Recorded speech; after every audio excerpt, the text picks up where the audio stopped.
Oleh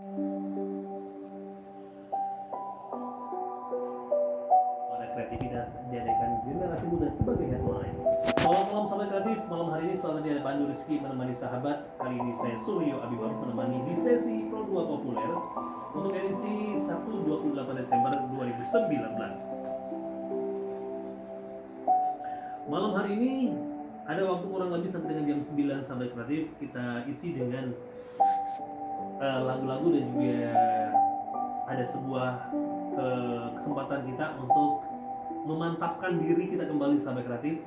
Apalagi ini kan akhir tahun. Nah, mudah-mudahan apa yang kita obrolin malam ini menjadi salah satu poin yang bisa kamu masukkan dalam agenda kamu di tahun 2020 adalah untuk menjadi seorang yang bisa dibanggakan. Nah, tema kita malam hari ini bersama Mas Tri Pitara yaitu adalah menjadi pribadi yang bisa dibanggakan.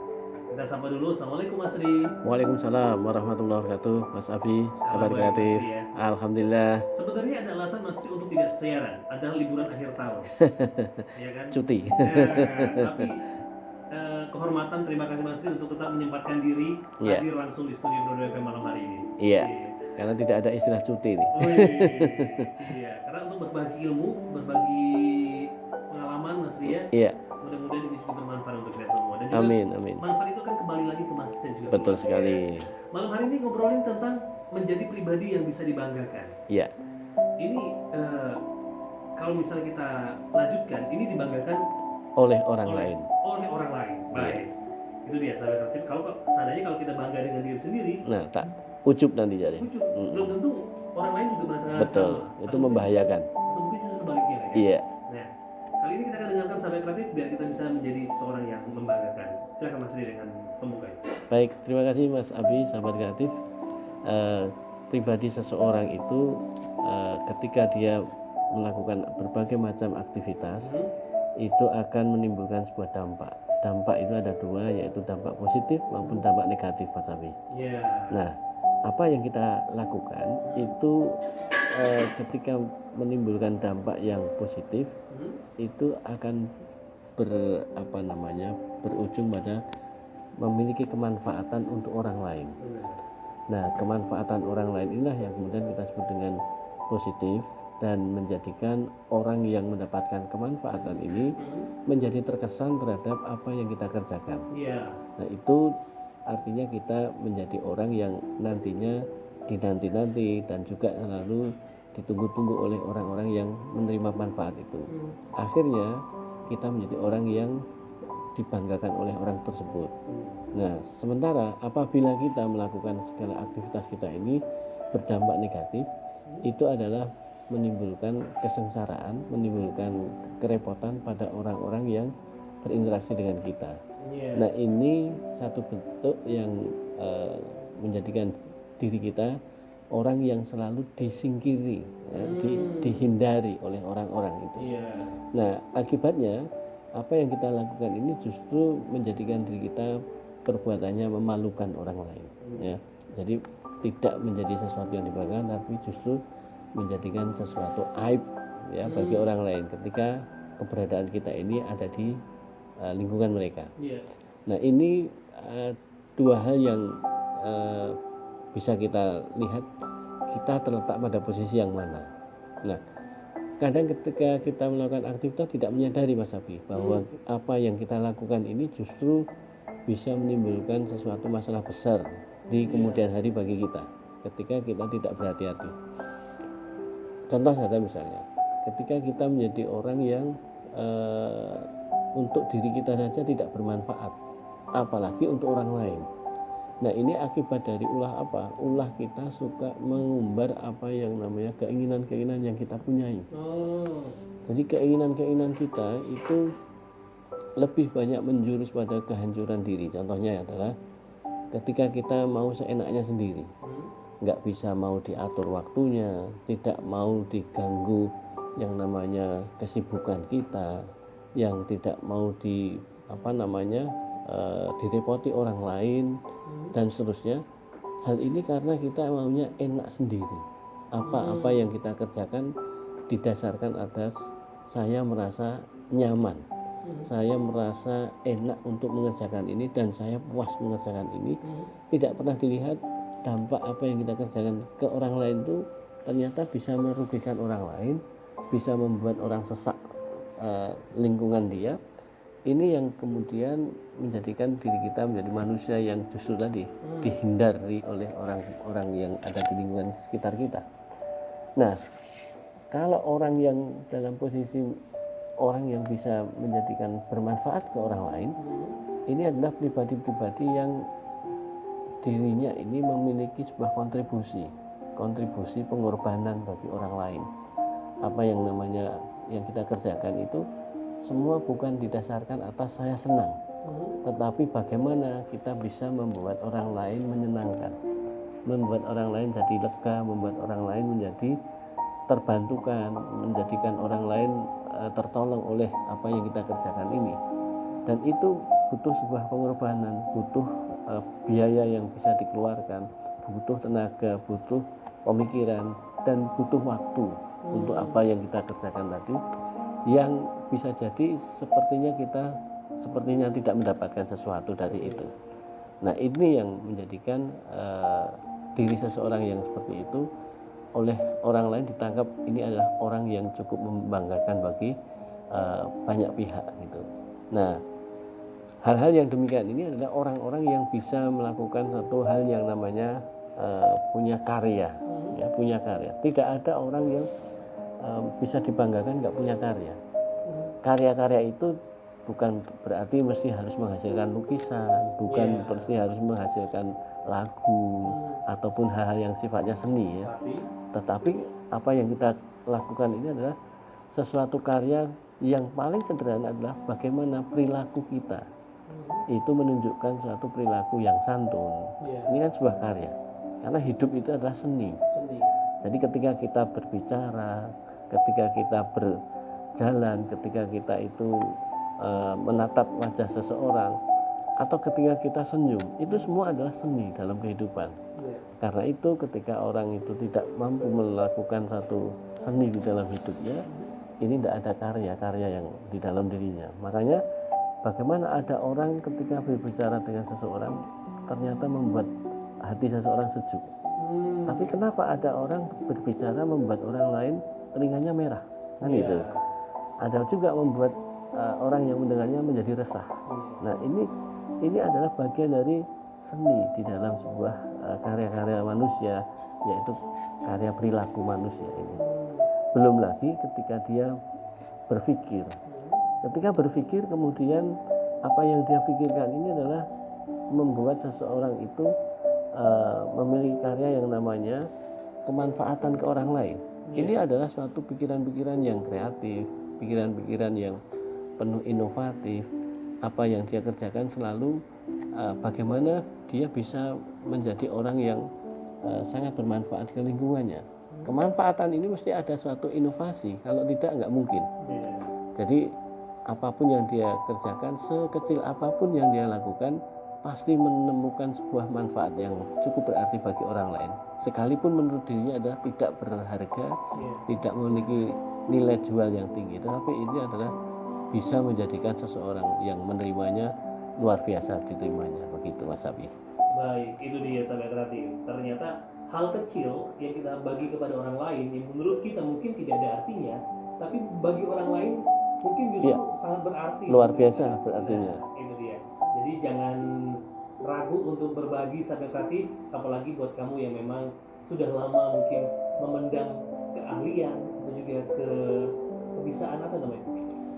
Kepiawaian ya. Mungkin dalam bidang apapun, saatnya kamu untuk bisa berbagi, untuk bisa menjadi pribadi yang membanggakan. 28 Desember 2019. Sebenarnya banyak hal yang bisa sahabat kreatif lakukan sambil dengerin radio, karena salah satu kelebihan radio adalah media yang bisa dinikmati sambil beraktivitas. Betul, bisa disambi. Masih disambi. Kalau TV kan enggak. TV harus ditonton. Nah, kalau internet kita harus berinteraksi dengan keyboard dan juga mouse. Betul. Dan kalau radio kita bisa ngapa-ngapain. Kalau orang zaman dulu Mas Ri, dengan radio sambil nyapu. Nah, sambil masak. sambil masak. jahit kan gitu. Bener, itu contoh dosen saya juga. Kalau saya sambil belajar Sambil belajar. waktu mahasiswa dulu. Iya. Nggak lucu kalau kita misalnya nonton sinetron sambil belajar. Ya bisa. Nggak bisa ngikutin. Takutnya jawabannya siapa nama tokoh yang dijawab adalah tokoh sinetron itu. Padahal yang dijawab tokoh betul pahlawan. betul betul. Iya, itulah di sahabat kerja. Jadi santai aja nih. Jadi suasana santai aja. Kamu bisa bergabung karena kamu bisa manfaatin line WhatsApp di 0811 251 1025. Di situ kamu bisa bertanya-tanya, bisa sharing. Dan malam hari ini khusus buat kamu yang ingin menjadi pribadi yang membanggakan. Mungkin bisa membanggakan kepada orang tua, Iya, betul. bisa dibanggakan orang-orang sekitar, Betul. atau juga bisa dibanggakan untuk bangsa dan negara. Nah itu dia. Karena itu bisa biasanya menjadi doa Mas Lee. Nah Mudah-mudahan kamu bisa menjadi seseorang yang membanggakan dan bermanfaat bagi bangsa, negara, dan agama betul. Tapi ada beberapa orang di luar sana itu merasa mereka belum jadi apa-apa. Itu apa sih yang harus dibangkitkan Mas Lee, biar mereka tuh bisa yang sekarang merasa belum ada apa-apanya menjadi suatu hal yang bisa dibanggakan oleh orang lain. Oke. Ketika kita ingin menjadi orang yang bisa dibanggakan, yang pertama adalah bagaimana kita menjadi orang yang selalu mau belajar. Karena orang yang selalu mau belajar itu adalah orang yang selalu progresnya ada setiap hari. Karena namanya belajar berarti menambah sebuah inspirasi di dalam dirinya. Dan ketika ada inspirasi mesti ada ekspirasi. Ekspirasi itu pengeluaran, artinya harus dikeluarkan. Kalau dikeluarkan ini kan berarti sharing. Ada suatu sharing terhadap lingkungannya.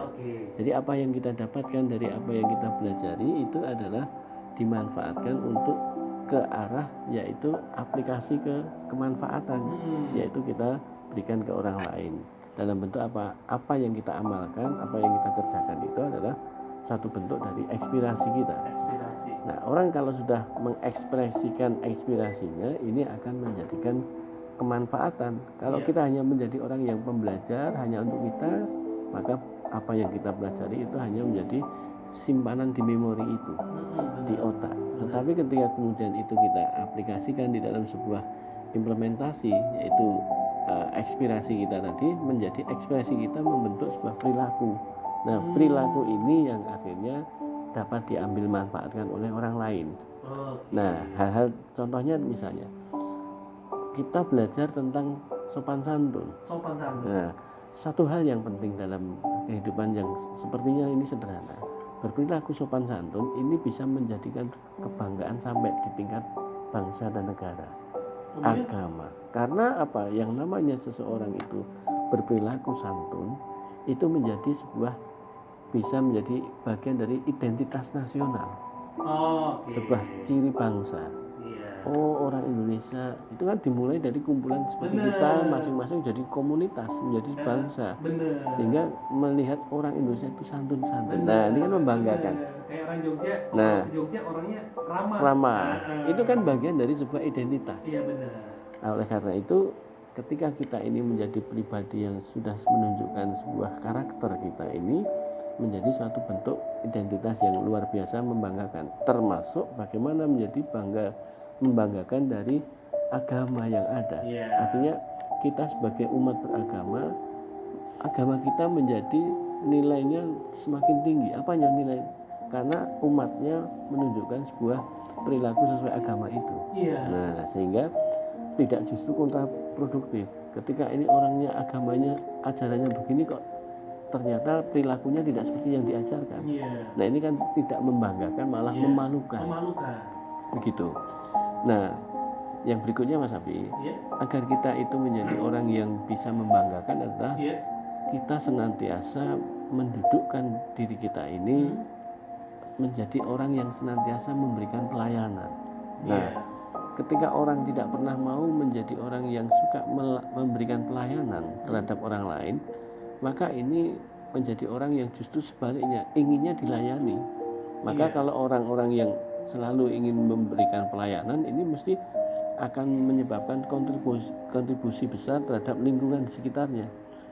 Contohnya misalnya ada orang ada kerepotan dalam hal membawa barang misalnya, Iya. maka yang terjadi orang yang dapat dibanggakan itu adalah dia selalu berinisiatif apa yang bisa saya bantu untuk orang lain. Nah, tidak diperintah, tidak dimintai tolong, tapi dia selalu sikap untuk proaktif melakukan suatu pertolongan pada orang Iya. yang membutuhkan tanpa harus dimintai. Nah, ini adalah suatu sikap yang selalu dimunculkan pada diri seseorang itu, bahwa dia adalah orang yang siap untuk memberikan pelayanan. Nah, banyak orang itu nggak mau jadi seperti itu. Maunya apa? Diberi servis yang baik. Iya, Nah, benar. ini kan menjadi orang yang selalu dilayani. Ya, iya, Mas, benar. Kan jadinya repot. Iya, Orang kalau inginnya dilayani, mesti orang nggak mau proaktif benar, iya. melakukan sesuatu yang bermanfaat ke orang lain. Iya. Nah, menjadi istilahnya kalau bahasa Jawa doro gitu ya. Iya. Nah, menjadi doro itu kan berarti apa-apa diladeni gitu. Iya. Nah, yang berikutnya Mas Abi, ketika kita ingin menjadi orang yang membanggakan, maka apa yang harus kita lakukan? Kita itu banyak memberikan sedekah, ya, memberikan apa yang bisa kita berikan ke orang lain. Oh, Contohnya memberikan senyum. Ini kan sederhana nih. sedekah. Iya, sedekah. Oke. Karena ketika ketemu seseorang itu jadi menjadi terkesan, saya kok tak pernah melihat si Mas Abi itu Cemberut. orang yang cemberut. Oh. Belum pernah saya melihat. Nah, itu kan berarti menjadi bagian dari karya Mas Abi. Ketika Oke. ketemu dengan orang, tak pernah ada sebuah wajah yang tampak cemberut, susah dan sebagainya. Selalu happy. Selalu happy. Iya. Di foto atau di Iya. saat langsung live ketemu gitu, Iya. itu wajahnya adalah wajah sumringah gitu Iya. ya. Ada orang ketika ketemu, ada yang kok kalau ketemu nggak pernah ada wajah senyum. Nah, Benar, jutek. jutek terus Iya. ya. Ini kan yang ketemu juga akan menjadi tegang melihat seseorang yang begitu. Oke. Nah, ini kan menjadi orang yang tadi akhirnya nggak mau lah, kalau ketemu mendingan menghindar kan gitu. Nah, ini adalah bagian dari ketika kita harus bisa berbagi. Berbagi yang paling sederhana adalah berbagi senyum. Berbagi yang lain adalah berbagi apa yang bisa kita berikan tenaga. Tenaga. Nah, tenaga itu bukan sesuatu yang sederhana, karena apa? Dia bisa memberikan tenaga ini berarti ringan tangan orang-orang yang seperti ini. Jadi menjadi orang yang membanggakan itu tidak harus sekolah sampai S3. Benar. Orang sampai S3 sampai bahkan menduduki jabatan guru besar belum Nggak tentu harus jadi membanggakan. pejabat, ya? Iya, tidak harus jadi pejabat. Iya. Karena itu bermodal besar. Artinya belum tentu orang bisa mencapai itu. Tetapi kalau untuk menjadi orang yang bisa dibanggakan orang lain, itu adalah dimulai dari hal-hal yang sederhana yang setiap orang pasti bisa. Tetapi Iya. perlu ada suatu kemauan yang tinggi untuk memberikan sebuah tadi layanan, Oke. memberikan itu semuanya. Begitu Mas Abi. Benar, Mas Ali. Salah satu tips saya mencari istri adalah saya mencari istri yang tipikal orangnya itu bukan yang ingin dilayani, Ya, iya kan? betul.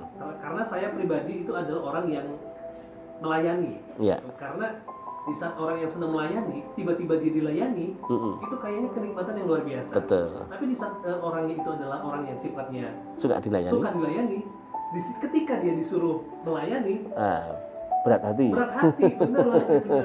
Tertekan itu. Benar Mas Ri, benar. Oh gitu Mas Ri ya. Oke. Ya. Kalau bicara soal hal yang membanggakan, ini kan 2019 sudah hampir berlalu Mas Ri. 2020. Kalau misalnya kita masih bingung nih, Ya. apa yang harus menjadi karya kita sehingga kita itu bisa membuat orang lain bangga. Ya, oke. Biasanya kan yang target orang pertama yang harus kita bikin bangga adalah Orang tua. Betul. Nah, Ya. itu gimana sih? Oke.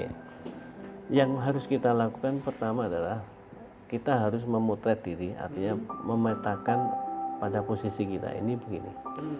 Untuk membanggakan yang paling utama memang adalah orang tua. Justru inilah kita mudah untuk mencari atau membuat informasi kita sudah sampai di mana orang tua kita bangga dengan kita. Yang pertama kita berikan sebuah penilaian adalah apakah orang tua kita itu masih senantiasa memikirkan kita.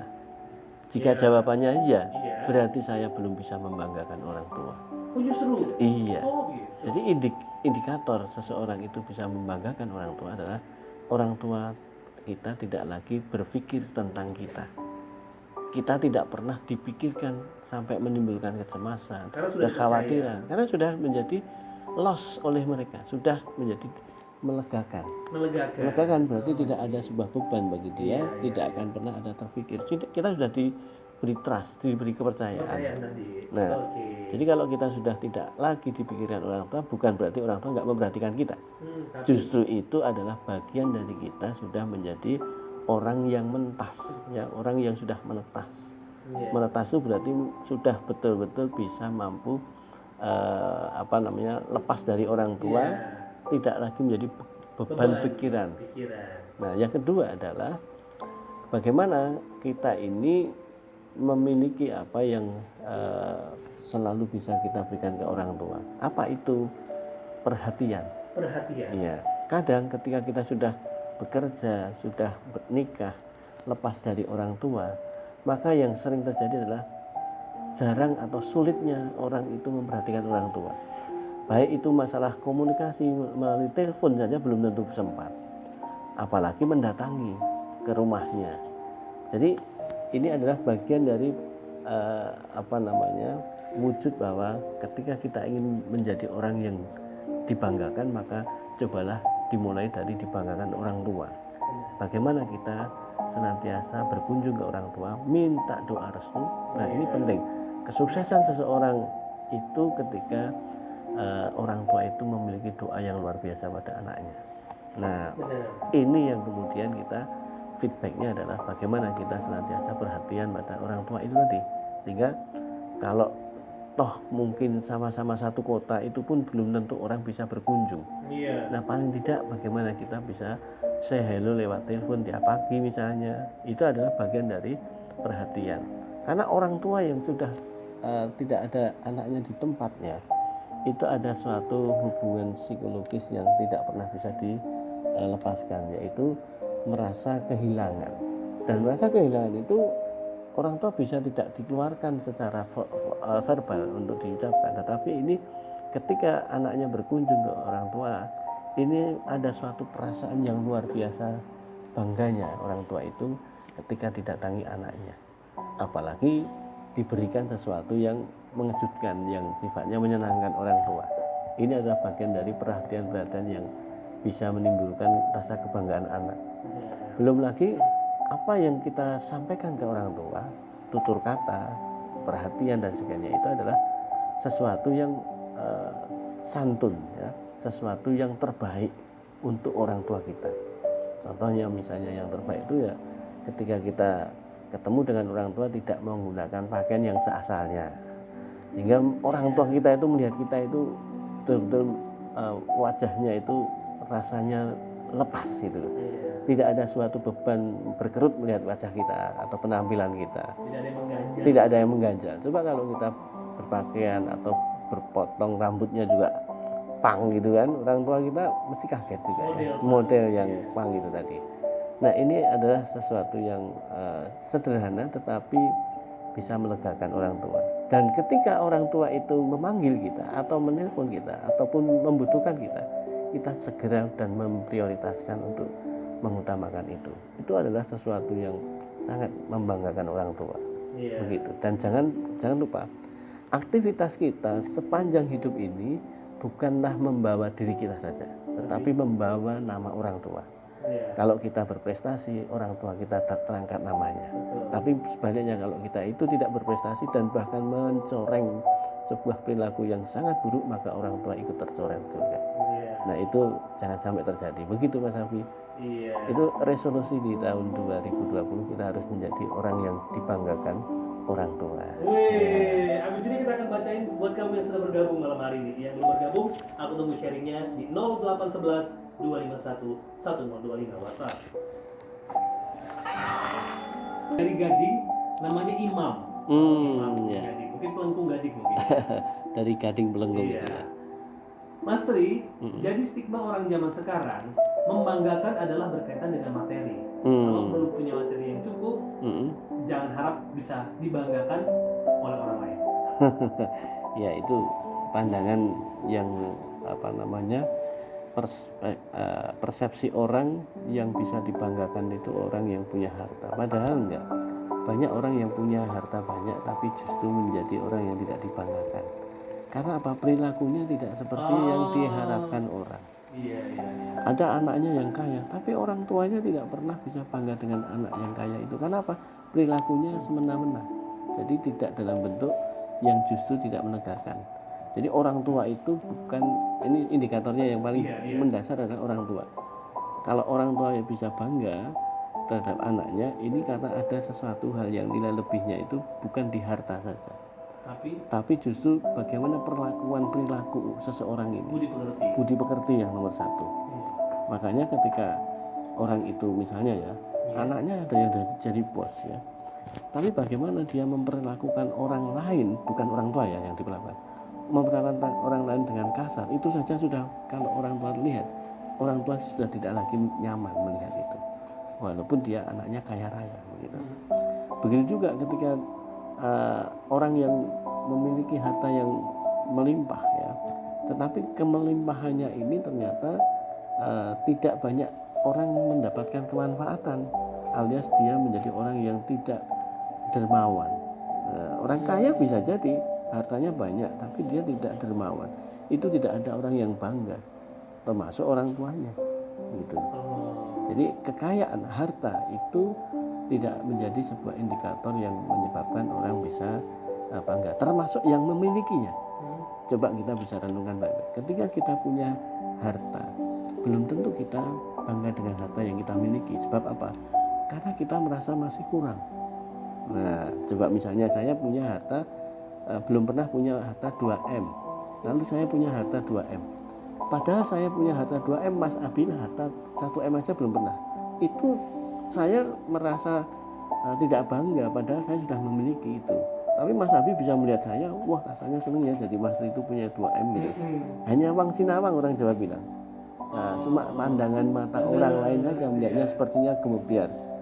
Begitu saya punya 500M, ya kan, setengah T itu, posisi saya ini akan mengatakan saya nggak bangga itu. Karena apa? Karena saya sudah punya harta 500 miliar, itu pengen punya 1T. Betul nggak? Artinya seseorang tidak pernah merasakan kebanggaan terhadap apa yang dia lakukan. Itu termasuk seperti itu, sehingga hanya orang lain saja yang tampaknya menyenangkan, membanggakan, padahal tidak. Nah, yang terpenting itu tadi yang namanya behavior kita, perilaku itu yang justru yang harus bisa menjadikan seseorang itu bisa terkesan indah terhadap orang lain, bukan harta benda begitu. Iya, kalau bisa kayak hati dan juga kayak harta. Nah, kayak harta itu penting, tetapi bukan yang terpenting. Bukan yang terpenting. Iya. Kalau ada kartun itu yang bilang tidak semuanya yang kaya itu baik. Ya, betul. Jadi ya itu tadi. Mungkin orang-orang yang sudah merasakan bagaimana rasanya kaya itu yang paham, Mas. Nah, ya. Jadi kalau kita yang masih levelnya bawah ini kan kita, wah kayaknya orang kaya itu nyenengin ya. Makanya yang penting adalah bersyukur. Ini ada juga pertanyaan, Mas Ri. Ya. Pertanyaan datang dari Irfan di Godia. Mas Ri, apa bedanya bangga dan bersyukur? Oh ya. Orang yang bangga dalam pengertiannya rasa syukur itulah orang yang sesungguhnya orang bahagia ya. Jadi orang bahagia itu adalah ada rasa terhadap dirinya ini menerima sangat ikhlas dengan apa yang dia sudah lakukan, apa yang dia sudah kerjakan selama ini, dan apa yang sudah dia miliki sampai saat ini. Nah, ini menjadikan rasa, kalau dalam bahasa agama namanya qanaah gitu ya. Nah, merasa ini semuanya adalah cukup untuk saya gitu. Ini menjadikan kebanggaan pada diri, bukan ujub ya. Kalau ujub itu bangga diri, artinya dia menonjolkan rasa dirinya ke orang lain. Kalau orang yang qanaah itu adalah orang yang merasa bahagia dengan dirinya ini, tapi tidak ditonjolkan ke orang-orang lain. Jadi ini urusannya adalah tidak ada sebuah kesombongan di dalam dirinya, karena dia orientasinya adalah apa yang dia miliki ini dibagikan ke orang lain. Jadi kalau dia punya rasa memiliki harta yang dipandang dia cukup, harta yang ada tidak hanya untuk dirinya tapi dibagikan ke orang lain. Jadi dia sering memberikan, mentraktir temannya atau saudaranya, atau membantu orang lain, memberikan ke anak yatim dan seterusnya. Ini adalah bagian dari apa yang dia punyai bisa dibagikan. ilmu yang dia punyai walaupun sedikit dia bagikan. Iya. Apa yang dia bisa punya tenaga walaupun tenaganya tidak seberapa dia bagikan. Nah, ini adalah sebuah perilaku yang membuat orang lain terkesan itu adalah orang yang baik bagi dirinya, baik bagi orang lain tadi. Bagi orang lain. Iya. Oke. Ini ada pertanyaan terakhir Mas ya, jadi cukup panjang pertanyaannya. Dari Wahyu Iya. di Godean, Joko Tirto. Tadi Irfan di Godean ya. Bagaimana caranya bagaimana caranya membuat seseorang menjadi bangga dengan orang yang bagaimana caranya menjadi orang tua yang membanggakan untuk anak-anaknya. Oh iya. Gitu. Yang pertanyaan kedua, kenapa ada saja orang yang tanya atau cari tahu tanpa bertanya dia siapa, pangkatnya apa, gajinya berapa, punyanya apa, bukan mencari tahu kebaikannya apa saja. Iya, baik. Jawaban yang pertama orang tua. ini pernah saya tulis dalam sebuah artikel kajian online. Gimana Mas? Sudahkah saya menjadi orang tua terbaik buat anak saya? Ini judulnya seperti itu. Nah, bagaimana kita menjadi orang yang bisa membanggakan anak? Artinya anak kita bisa bangga dengan kita. Yang pertama adalah kita menjadi tahu posisi kita sebagai orang tua, tapi tidak hanya sebagai orang tua, bisa menjadi teman bagi anak kita. Iya, benar. Kemudian bisa juga menjadi orang yang bisa menjadi sandaran untuk anak kita, bertanya pada kita. Kemudian selain itu, menjadi orang tua itu bukan menjadi seorang yang selalu memerintah ke anak, Selalu memberikan perintah-perintah, tetapi justru bagaimana ketika dia berinteraksi dengan anaknya menjadi seorang pelatih, menjadi seorang trainer. Ya, jadi ketika anak itu berinteraksi dengan kita, anak itu adalah anak yang kita latih menjadi orang yang berdaya.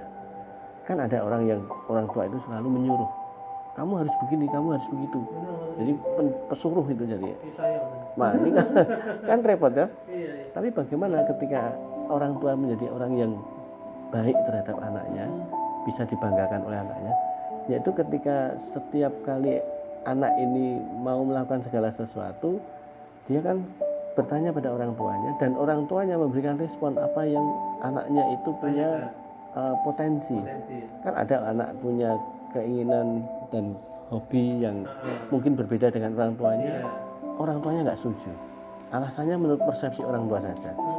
Misalnya katakanlah anaknya suka musik aja, jangan, kamu nggak boleh main musik itu dia konotasi persepsi orang tua, kamu nanti jadi anak bel brutal, nah, kan itu jadi narkoba. Image-nya kan serba negatif, tidak memberikan sebuah motivasi ke orang anak itu menjadi baik, kamu main ini saya dukung, kamu saya kursuskan gitu kan. Nah, terus kemudian diarahkan, sehingga ketika kemudian diarahkan, anak ini kan menjadi, oh ya, ini saya punya talenta ini, terarah untuk itu. Nah, anak yang digitukan ini akan menjadi orang yang terkesan sekali terhadap orang tua. Kemudian misalnya yang berikutnya, anak ini harus kita beri kepercayaan. Orang tua itu banyak yang nggak percaya dengan anaknya. Kenapa sebabnya? Karena menganggap anak ini belum pengalaman. Nah, bagaimana bisa menjadi pengalaman kalau nggak diberi kepercayaan? Nah, ini sebagai orang tua harus memberikan kepercayaan. Dan menjadi orang tua yang baik adalah berikan dia ruang boleh salah. Ruang boleh salah itu apa? Ketika dia salah jangan dimarahi, tapi dia ajari bagaimana tahu benarnya. Ini yang sulit. Karena orang tua ketika anak berbuat salah lalu marah. Dimarahin itu ketakutan, sehingga tidak ingin melakukan sebuah hal yang tadi salah. Jadi nggak tahu benarnya mana. Nah, jadi orang yang a priori nantinya tidak mampu melakukan suatu menghadapi kegagalan. Nah, padahal ketika orang itu sudah diperbolehkan salah dan boleh gagal, ini akan menjadikan belajar dari kesalahan. Anak akan menjadi teringat dan teringat untuk mencari tahu benarnya, dan tahu salah ini nggak akan dia lakukan lagi. Nah, itu memang menjadi orang tua itu tidak mudah menjadi pelatih bagi anak-anaknya. Begitu Mas Afi. Baik, tadi pertanyaan kedua Mas Ri. Ya. Jadi kalau yang pertanyaan kedua tadi kan berkaitan dengan apa tadi? Kenapa ada saja orang yang lebih pengen tahu, sehingga Nah, mencari tahu integrasi ya. dia siapa, pangkatnya apa, Gajinya berapa. punyanya apa, Nah. bukan justru mencari tahu kebaikannya apa. Nah, ini orang-orang yang bertanya seperti itu mengintegrasi orang dengan identitas seseorang yang sebetulnya ini masalah privasi, ya. Gajinya berapa itu adalah privasi. Lalu pangkatnya apa itu juga bisa privasi. Karena ada hal yang menyebabkan ketika dia ungkapkan itu memalukan. Maka orang-orang yang berorientasi mencari data seperti itu adalah dia berpikirnya adalah orientasi harta. Iya. Jadi orang tidak pernah menghargai sebuah perilaku orang, tapi bagaimana dia memiliki punya apa, mobilnya apa, tahun berapa, harganya berapa, sampai dicari pajaknya berapa. nah pajaknya berapa, kredit atau cash ya. Ini repot ini. Iya benar. Dan bahkan dia dapat uangnya dari mana, Benar, ini Mas Ri. lebih gila lagi itu. Iya, ada Makanya aja gitu. ini orang maaf ini keponya tinggi sekali. Ini sangat tidak menjadikan orang yang ditanya itu nyaman. Gimana kita menghadapi orang itu? Nah, kalau kita menghadapi orang seperti itu, kita hanya senyum-senyum saja. Oh. Jadi gajinya berapa Mas Ria? Nah, senyum saja. Cukup lah. Alhamdulillah selama ini bisa makan, bisa ya alhamdulillah nggak ada hutang gitu aja. Nggak perlu harus nominalnya berapa. Iya. Terus kemudian ini bisa nggak kalau beli? Itu alhamdulillah diberi cukup gitu aja, selesai kan gitu. Artinya menghadapi orang-orang yang seperti itu dibuat santai saja, tapi tetap senyum. Karena orang-orang seperti itu kan biasanya menegangkan ya. Pertanyaannya itu membuat orang itu kalau yang dia serius, yang ditanya serius, itu bisa benci pada orang itu. Iya, bisa nyimpan mungkin. Iya, bisa ngumpat itu. Tapi kalau kita sebagai orang yang tahu orang seperti itu, kita hanya senyum saja. Santai aja bro. Oke Mas Ri, sudah jam 9 Mas Ri ya, kerasa nih. Iya. Kita ke penutup nih Mas Ri. 2015 akan segera berakhir. Bagaimana anak-anak muda Sahabat Kreatif bisa menyambut 2020 dengan harapan baru? Ya, baik. Yang pertama adalah lakukan apapun yang kita kerjakan selama ini, cobalah kita lakukan yang terbaik buat orang lain. Karena orientasi memperlakukan atau kita memberikan sebuah kontribusi itu, berikanlah yang terbaik dari apa yang kita punyai. Yang kedua adalah janganlah kita itu menjadi orang yang inginnya menjadi orang yang dilayani. Karena menjadi orang yang dilayani adalah menjadi orang-orang yang justru menjadikan mengganggu orang lain. Dan yang ketiga adalah apa yang kita kerjakan selama ini adalah bagian dari investasi ke depan kita. Ketika kita sudah lakukan yang terbaik, maka itu kita tinggal memetik hasil yang ke depan adalah pasti apa yang mendapatkan kita itu terbaik semuanya. Begitu Mas Abi, Sahabat Kreatif, semoga kita di tahun 2020 menjadi orang-orang yang semakin punya kemanfaatan yang lebih banyak. Iya Mas Ri. Begitu juga dengan Mas Ri, mudah-mudahan kebaikan Mas Ri juga akan berbalik kepada kemudahan-kemudahan yang Mas Ri alami di kemudian hari. Amin. Mas Ri. Sama-sama Mas Abi. Waalaikumsalam warahmatullahi wabarakatuh. Baik Sahabat Kreatif, demikian surat bareng Mas Ri pada malam hari ini untuk edisi Sabtu 28 Desember 2019 yang juga menjadi edisi